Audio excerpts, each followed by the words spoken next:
బట్టి విక్రమార్క గారు already budget ప్రవేశపెడుతున్నప్పుడు ఇచ్చినటువంటి ఒక స్లోగాన్ని గమనిద్దాం. బట్టి విక్రమార్క గారు బడ్జెట్ ప్రవేశపెడుతున్నప్పుడు సంక్షేమం మరియు అభివృద్ధి మాత్రమే మా రెండు జోడు గుర్రాలు, ఇవే మా లక్ష్యం అని కూడా చెప్పారు.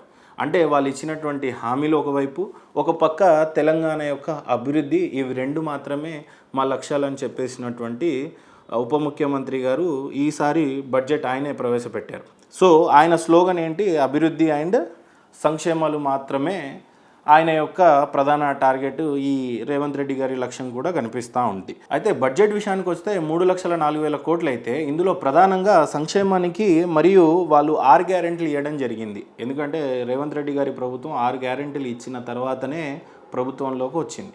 సో ఆ 6 గ్యారెంటీలు కూడా నెరవేరాలి అని అనుకున్నప్పుడు వాళ్ళు ఇచ్చినటువంటి హామీ కోసము 56,000 కోట్లు 56,000 crores కేవలం 6 గ్యారెంటీల కోసం కేటాయించారు. మరియు 72,000 కోట్లు సంక్షేమానికి అంటే వెల్ఫేర్ స్కీమ్స్ కోసము కేటాయించారు.